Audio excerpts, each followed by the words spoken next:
तो supreme court Bihar में हो रही जाति आधारित गणना और आर्थिक सर्वेक्षण के मामले पर सुनवाई 14 अगस्त को करेगा। साथ ही अब जाति आधारित गणना का श्रेय लेने की भी होड़ मच गई है।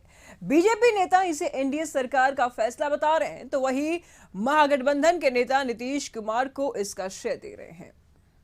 जहां तक जातीय गणना की सवाल है, तो जो कोर्ट में गए हैं, कोर्ट का मामला है। कोर्ट अगर निर्णय देता है तो ये सरकार करा रही है। भारतीय जनता पार्टी इसका कहीं विरोध में नहीं है। भारतीय जनता पार्टी तो चाहती है, लेकिन बिहार की जो सरकार है, जो चचा भतीजे की सरकार है, ये जातीय रंग रूप दे करके, जो बड़े भाई इनके 15 साल तक सरकार चलाए हैं, परिवारवाद से बाहर नहीं निकला है। एक जाति को भी इन्होंने रोटी कपड़ा मकान आवास नहीं दे पाए हैं।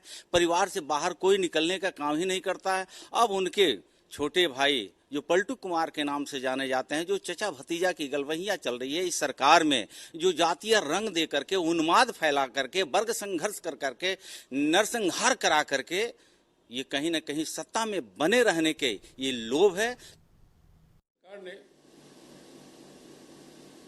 बेहतर काम किए हैं और विकास के मामले में जो नीतीश जी के नेतृत्व में सरकार की गति रही है, उस गति को आगे ही बढ़ाने का काम किया है। थोड़ी बहुत छिटपुट घटनाओं को अगर आप छोड़ते हैं जो लॉ एंड ऑर्डर से रिलेटेड रहा है, बाकी मसलों में सरकार ने बेहतर काम किया और जनता का भरोसा विश्वास को अपने प्रति बढ़ाने का काम किया। देखिए, एक हम लोगों का ये इरादा और नीयत बहुत साफ है कि जातीय आधारित जनगणना होनी चाहिए, और ये गणना किसी के विरोध में नहीं है, ये समाज के फेवर में, और ये होगा।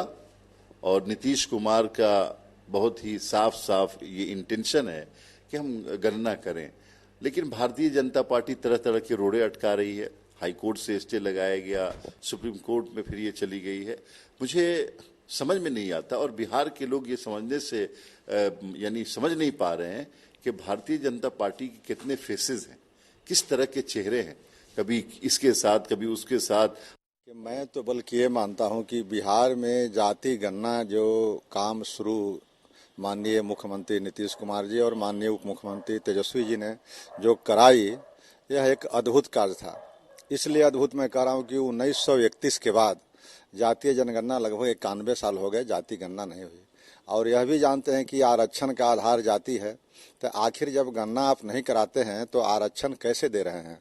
या आज उनका सर्वे किए बिना, उनके पता लगाए बिना उनकी स्थितियों को आप किस आधार पर ये कर रहे हैं आरक्षण? तो इसलिए जाति गणना कहीं से भी उचित अनुचित नहीं था।